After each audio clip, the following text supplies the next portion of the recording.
guys, maglilinis na ako ng CR.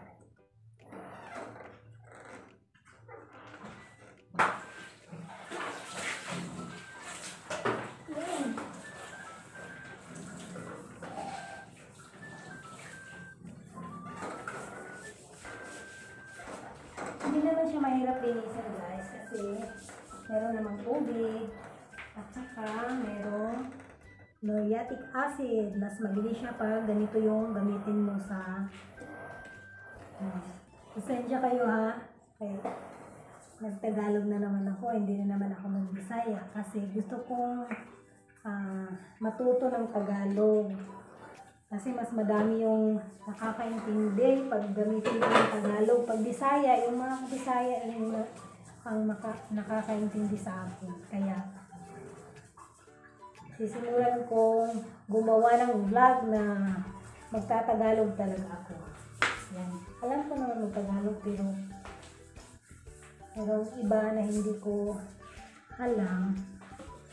Pero nakakapagsalita naman ako. Yan. Ito yung ginagamit kasi mas mabilis.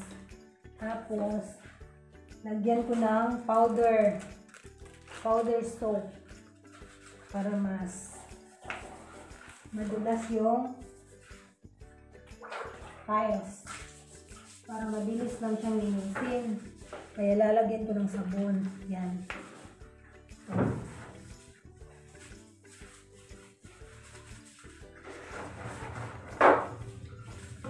Madali lang maglinis. Pag may ganito ka, may sabon ka, tapos ganito, malilinis mo na yung CR. Hindi naman gaano kadumi yung CR nila. Kasi wala namang gumagamit. Ngayon lang nga nagamit nung pumunta kami dito na naglinis at pinakain niya namin yung aso dito. Nawa kasi kami kay hindi na siya kumakain. Mga 1 month na. Ewan ko kung saan siya kumuha ng pagkain niya. Siguro may mga nagtatapon ng mga pagkain nila doon na sobra-sobra. Kaya yun siya, makakakain siya.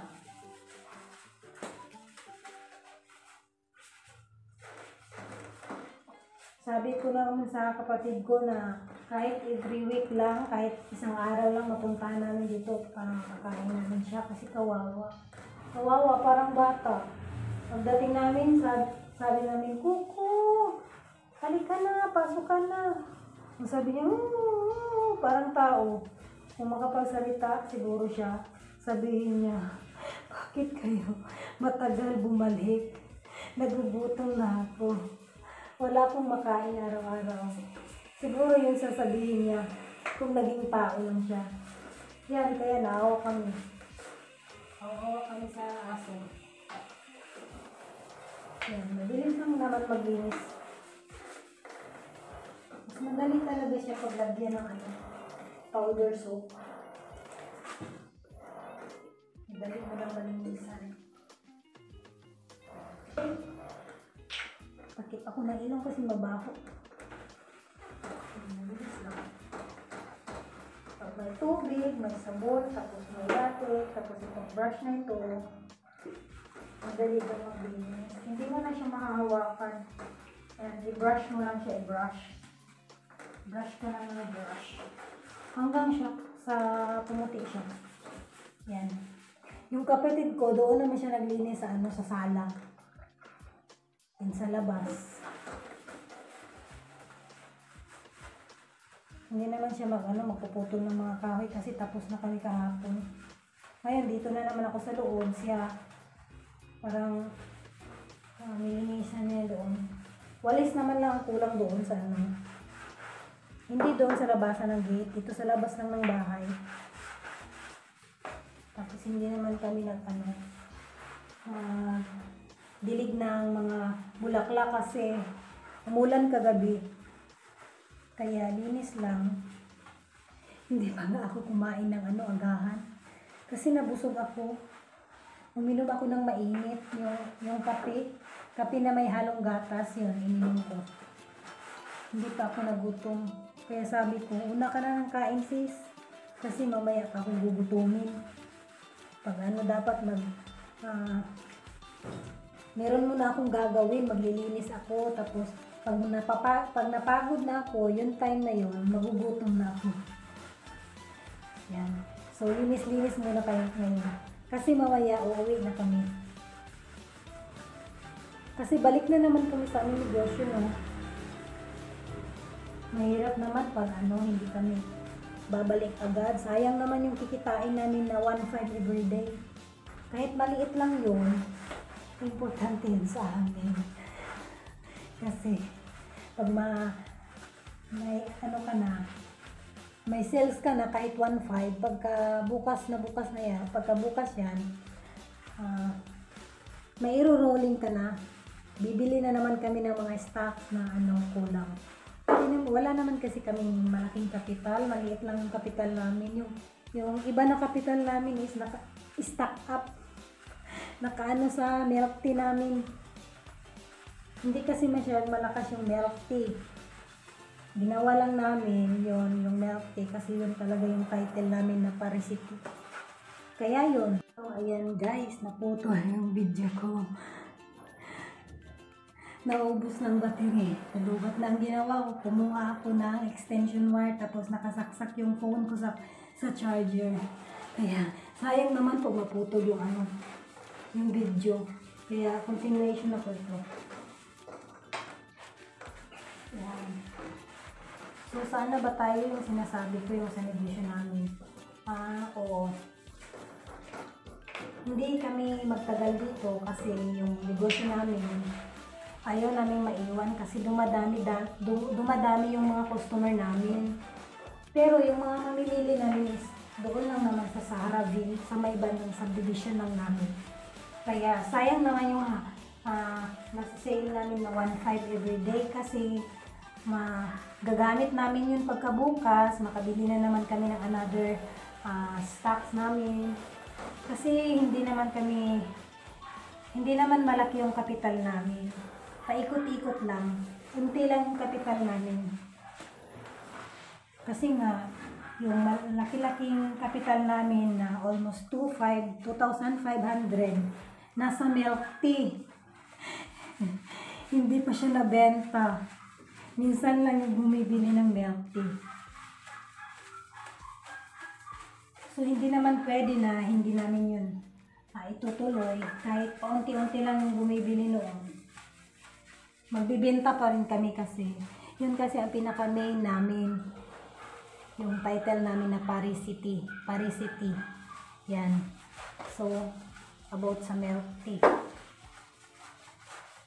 Okay naman kahit naman hindi mabilis yung benta ng milk tea. At least, pag may gustong uminom ng milk tea, meron lang naman dyan. Pero, kaso lang, naka-stock yung kapital mo. Hindi mo agad maiikot. Hindi mo mairo-rolling. Yung mairo-rolling mo lang, yung mga ginawa namin mga kaparis na pang snacks like burger, yung shawarma, fries, tapos yung chaka rice at saka chicken. Halo-halo. Halo-halo nga. Yung halo-halo ko. Hindi naman gaano kalakas. Minsan, nakabenta lang ako ng 80 pesos. Bali, 4 na order lang yun kasi tag 20 pesos. Meron namang 15 pesos yung binibenta ko pero mas madalas yung binibili nila is 20 pesos kasi may ice cream. Tapos yung 20 pesos ko, yun yung special halo-halo ko. So, di ba? Mga mura lang guys. So, siguro kung malapit lang yung area ninyo na pwede lang kayong magmotor, pwede nyo naman puntahan doon sa bahay lang namin yung negosyo namin. Ina-touch lang namin yun sa tindahan kasi mahina nga yung benta ng sari-sari kasi madami na din ang nagtitinda doon sa lugar namin. Kaya, naka-decide kami ng sis ko na ano kaya kung ganito ang gagawin namin. Kaya yun. Kaya nabuo yung Paris City. Yun na yung negosyo namin na palagi kaming busy. Kasi dami namang binibili.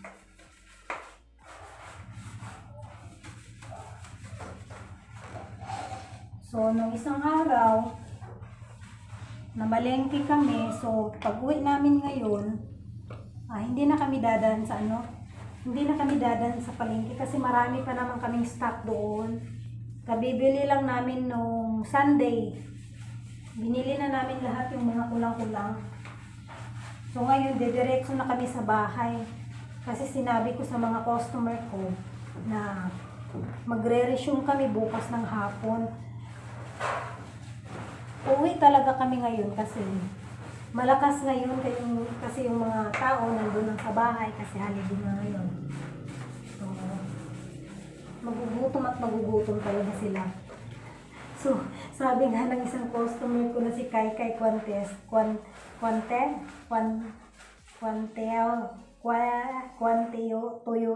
Tiyoso, sabi niya, te, gigutumit eh. Sabi nila, gutom kami te, gusto namin mag-order ng chicken bite. So, paano yan? Nasa Davao kami. Sabi ko, tiis-tiis na lang kasi bukas uuwi naman kami. Yan, one day lang ang tiis ng mga customer kasi babalik naman kami. Babalik kami. Kasi nang hinahanap namin yung makabenta. Sino ba namang negosyante ang hindi gusto na makabenta? Gustong-gusto namin, kaso lang, meron kaming, pumunta kami dito para pakainin yung aso, maglinis. Yun, kaya yun, naiwan namin yung negosyo namin. So, okay lang kasi nakarest kami, nakatulog ng maayos, nakakain ng maayos na walang bili ako. Hindi talaga kami makakakain ng maayos sa bahay kasi sabi mo, kakain ka na. Tsaka may mag-order, sabihin, te, order ako ng shawarma, order ako ng burger, siomai te, sabihin pa nila. So, kaya yun, anong unahin mo? Kakain ka or yung makabenta ka? So, makabenta ka. So, stop na naman yung kain. Hanggang sa makalimutan mo na lang yung kinain mo, hindi mo na makain. Pagkakita mo na lang pagkahapon, hala, hindi ko pa nakain. Hindi ko pa natuloy yung kain ko kaninang tanghali. Ano ba yan? Minsan kasi yung mga customer namin sunod-sunod. Minsan nahihirapan kami kasi magpapadeliver pa sila. Malapit lang naman, pero pag halimbawa madami na kaming customer na nag-order, halimbawa 10 customer nag-order, so hindi namin makikater yung ibang customer kung maghahatid pa kami sa kanang bahay. Kaya yun, minsan sabi ko, sana kukunin na lang nila dito yung order nila para tuloy-tuloy yung gawa natin ng mga orders ng iba para hindi tayo mahihirapan. Yan.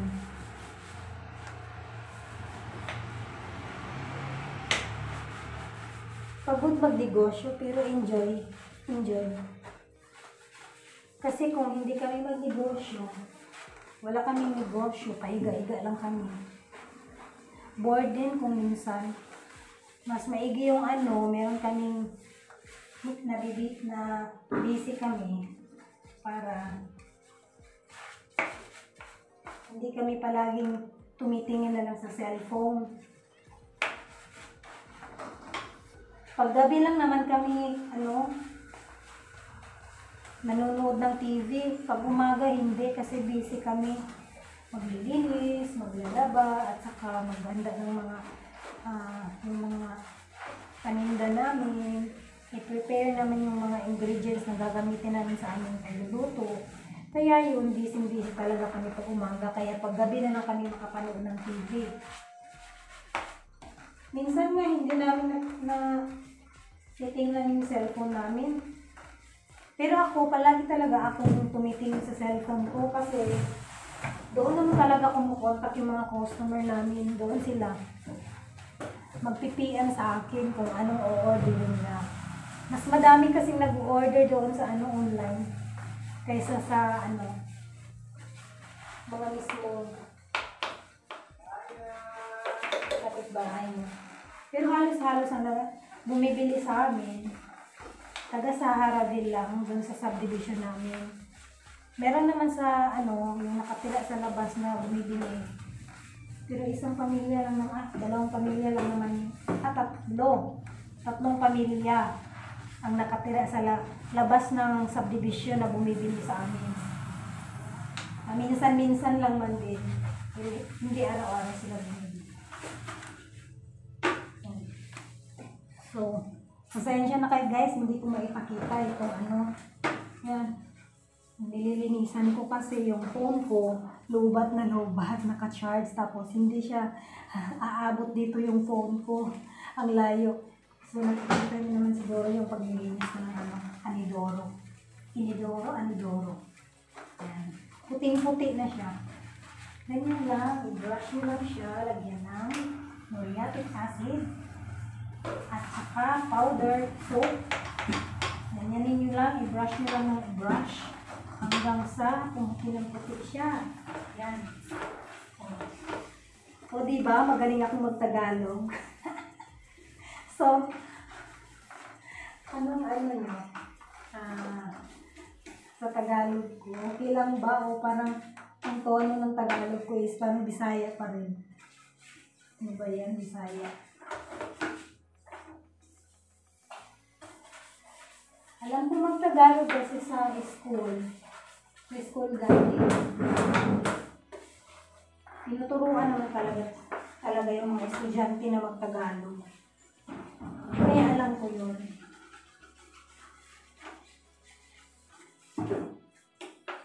Tapos, makagraduate naman ako ng high school. Then, nakapag-school ako ng college. Second year, irregular lamang. Second year, irregular. Hindi ako nakapagtapos. Yung kurso ko is Bachelor of Elementary Education. Yung mga estudyante na grade 1 to grade 6. Yung tuturuan ko sana. Pero wala, hindi nakapagtapos.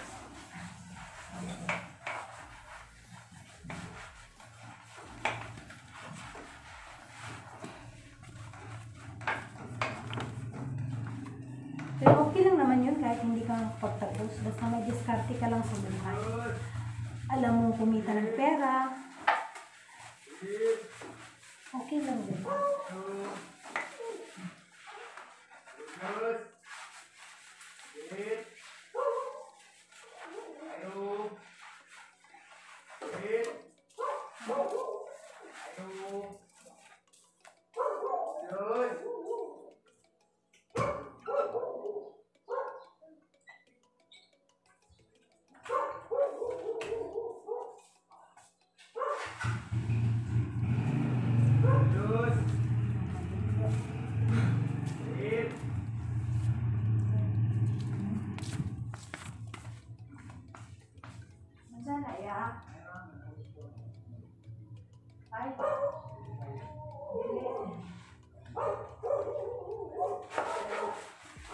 Ayan.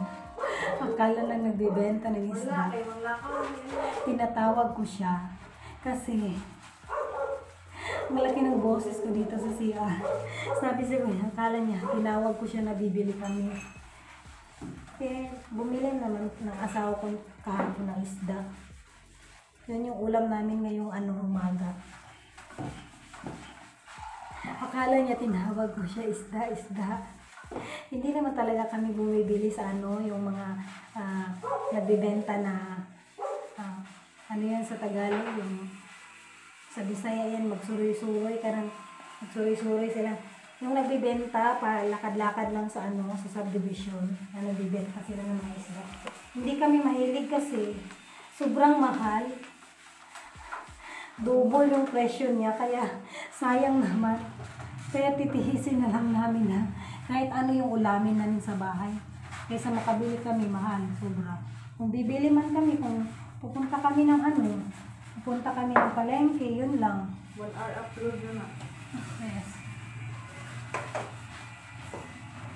Yan, so guys, ang taas na ng video ko. So, salamat sa panunood sa aking video.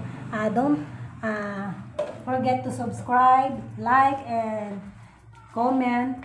Then, hit the notification bell para updated kayo sa another video ko. Bye-bye. God bless.